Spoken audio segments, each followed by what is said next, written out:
Alright, I already know I am very late on this video, but I gotta finish up the year. I already started with like 47th place through 11th place on ranking the 2022 movies. I just gotta go that little extra mile and do the top 10, finish it up, and that'll be perfect. All will be well again. So, let's do it.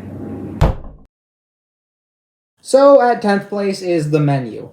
I don't think this is a better movie than some of the movies below it. I think The Whale is a better movie than this, but I put The Menu a bit higher because I had a lot of fun with it. I think it's a very entertaining movie, and it's just a very good horror movie. At ninth place is The Outfit. I really like Mark Rylance. He had a lot of movies come out this year. One of them is Bones and All, which I still haven't seen, and another is Phantom of the Open, which I already talked about and I really liked. But Mark Rylance is very good in this movie. This movie is about a tailor who, in one night, gets involved in a series of mob killings. And it is so suspenseful for a movie that takes place in one area. It's so well done. Mark Rylance's performance is excellent. I honestly think he's one of the finest actors working today. I think if you want to see a fantastic crime thriller, The Outfit is one of the best, if not the best, of 2022. So, a few months ago, maybe a year ago, I already talked about this movie on my Going to the Movie Theaters a Lot in the Summer video. And I stand by everything I said about this movie in that video. I think this is a very cute movie. It's very wholesome. It's heartwarming. It is almost everything I wanted from a kids movie. I think this is the best kids movie of the year. It's so good. I highly recommend it. Check it out if you haven't. Marcel the Shell with shoes on. Just chef's kiss. Brian and Charles feels very much like an indie movie that was directed by Taika Waititi. Interestingly enough, Taika Waititi actually did direct a movie this year, and it was Thor Love and Thunder, which was terrible. But if you're a fan of Taika Waititi's earlier movies, like Boy, Hunt for the Wilderpeople, even Jojo Rabbit, this movie has a very similar vibe to Hunt for the Wilderpeople. So if you're a fan of those movies, you probably really like Brian and Charles. It's about a man who spends a lot of his time alone tinkering, and he decides to build a robot. And he names the robot Charles. He sort of has like a father-son dynamic with Charles, and the movie is so wholesome, so sweet. It's very like melancholy. I said it's about the closest thing we'll ever get to the movie version of C418's Minecraft soundtrack. And I feel like that's the best way to describe this movie. It has such a nostalgic feeling to it for no reason, and it just works. The movie is very funny, very original, very, very wholesome. I cannot recommend it enough. You will love it. I saw The Batman 3 times in theaters. Do I think it's perfect? No, I don't even think it's the best Batman movie, but I was very entertained by it. I thought it was a good movie. I thought it was well written. I thought it was a great superhero movie, and I think it might be like the second best Batman movie in my opinion. My only problems with this movie are, one, there's a random mention of white privilege in this movie that made almost no sense, because like the main villain of this movie is white, and he grew up in horrible conditions. He was dirt poor, grew up like living in squalor.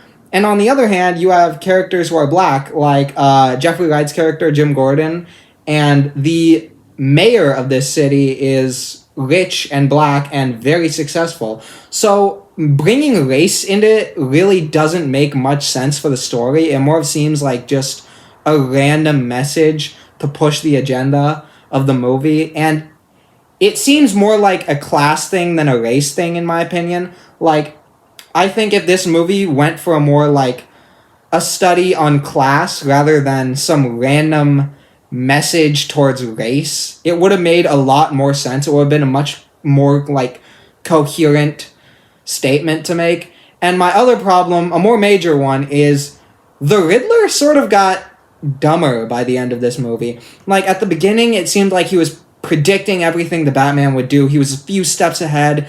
He was like Kevin Spacey in Seven, a lot like Kevin Spacey in Seven. This movie's very similar to Seven, by the way.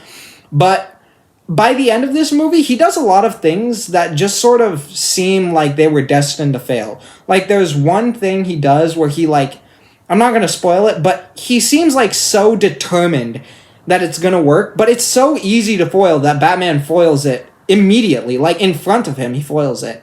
And he seems so upset, like, I was sure it was going to work. It is so dumb that he went from, like, a genius who had everything planned out to, like, somebody who just randomly started throwing things out there to just go on a whim and hope it worked out. But other than that, those are my only two problems with the movie. That's the only reason it's not higher. Other than that, I think The Batman is a very good movie. Steven Spielberg is easily one of the greatest directors to ever work in Hollywood. Whether you like his films or you like being wrong, there's no doubt that a lot of his films are pure art. Along with that, a lot of his films have had a significant cultural impact, such as Jaws, Raiders of the Lost Ark, E.T., Jurassic Park. Iconic. Along with that, there is, even if you're like, I don't like any of Spielberg's movies, there is no way you have the balls to publicly say, actually, I didn't really care for Schindler's List, like an absolute moron. That movie is perfect, and I will not tolerate any slander, because you have to be a moron or an anti-Semite to not like that movie. Can't prove me wrong on that. Except if you followed Spielberg's filmography, you can sort of notice that after 2002, he hasn't been delivering as consistently good films. It's kind of hard to explain that in only one sentence, but I have his IMDb up.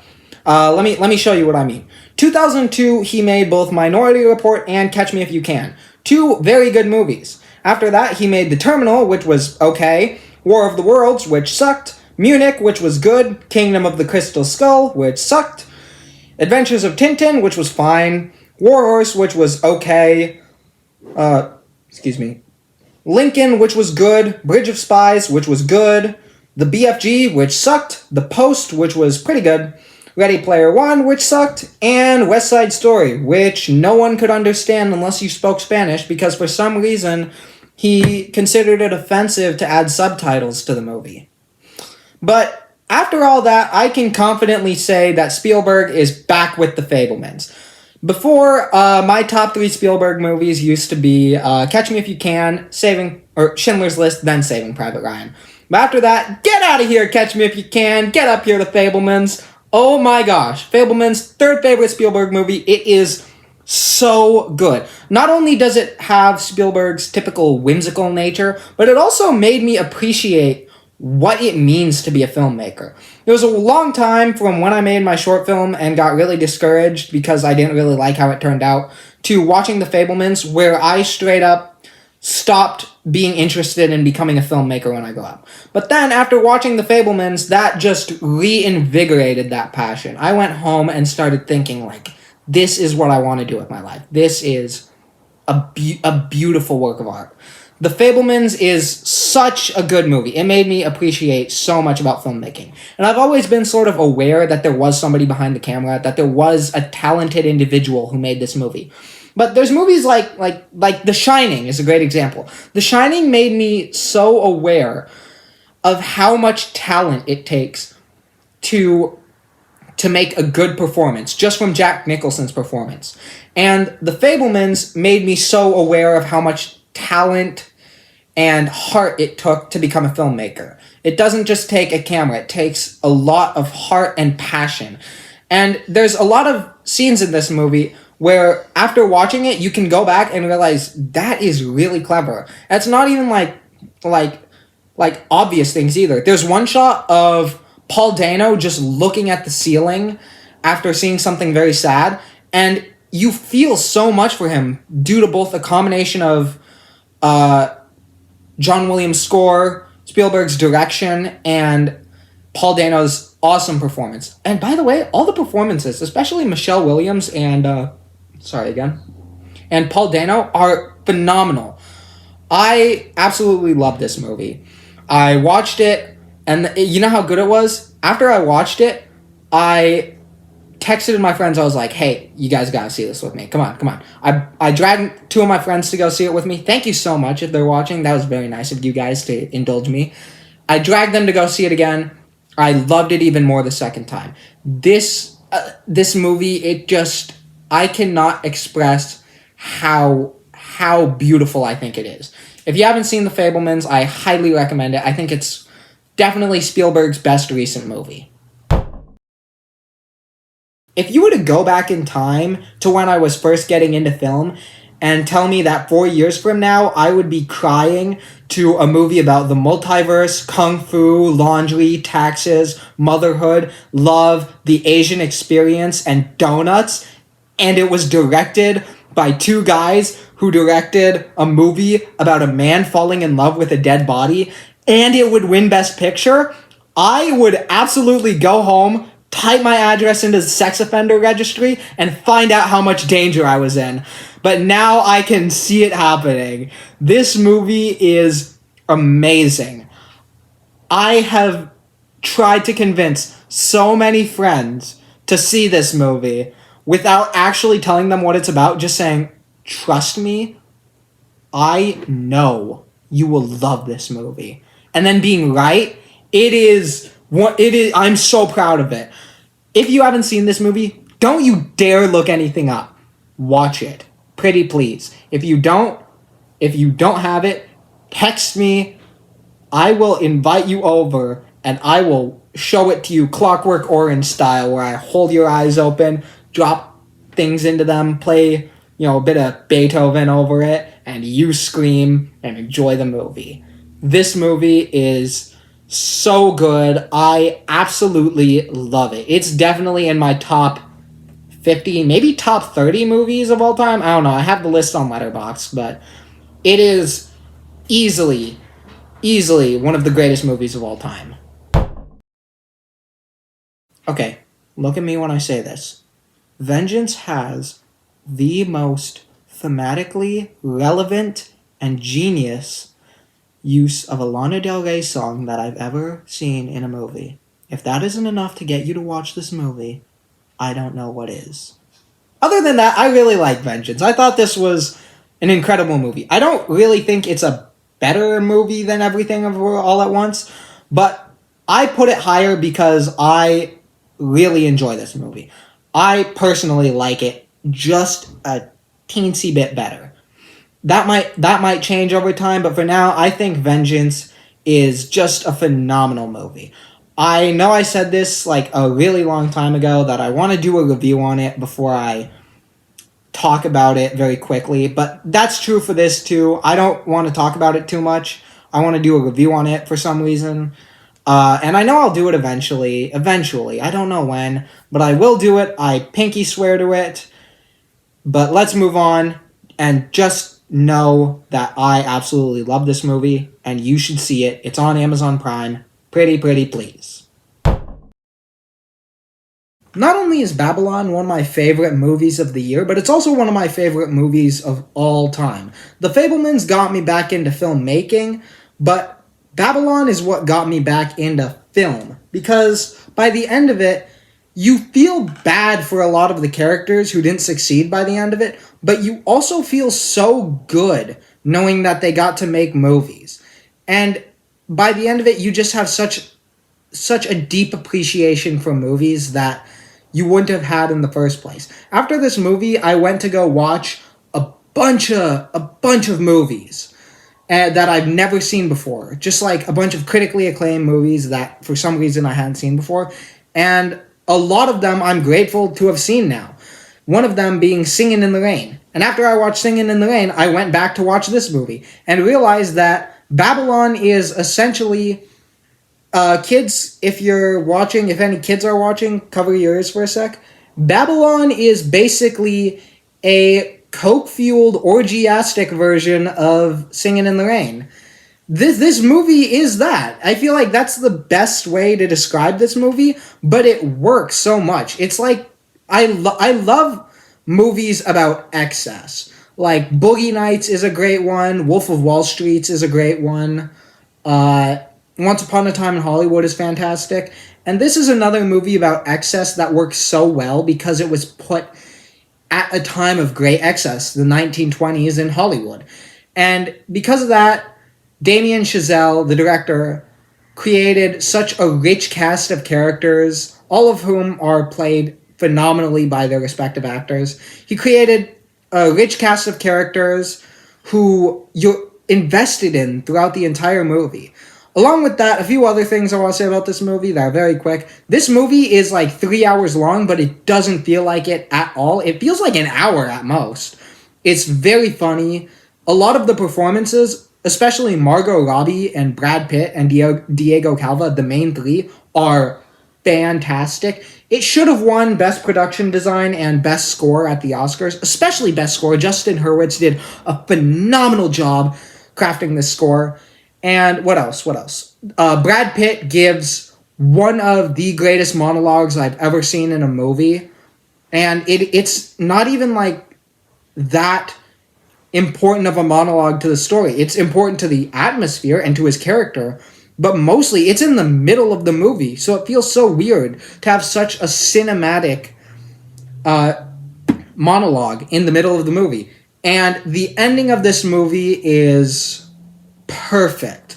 If I had epilepsy, I would still watch the ending to this movie every single day. And if you see the movie, you'll completely understand that. Please, I highly, highly implore you. Babylon is on Prime Video. Take the 3 hours out of your day. Watch it in one sitting. You won't regret it. It is phenomenal. Is this the best movie of the year? No. But The Unbearable Weight of Massive Talent is by far my favorite movie of the year. In this movie, Nicolas Cage literally plays himself, and he gets invited to a billionaire's birthday party to, entertain, tell a few stories. And while he's there, the FBI recruit him and tell him that the billionaire whose birthday party he's attending is actually a notorious arms dealer. And so Nicolas Cage has to team up with the FBI to take down this arms dealer, Javi, played by Pedro Pascal. And this movie is perfect to me. In this movie, Nicolas Cage is so funny. Pedro Pascal also works really well with Nicolas Cage. He plays Javi, the arms dealer, and he's so wholesome and sweet in this movie, while also being sort of menacing when he needs to be, and it works so well. The bromance in this movie is perfect, and believe me, I love a good bromance movie. This movie's really funny.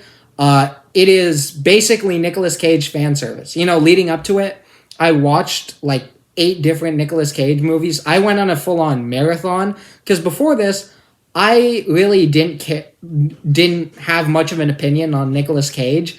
But then, leading up to this movie, I decided to watch a bunch of his stuff. I watched Pig, Gone in 60 Seconds, The Rock, Con Air.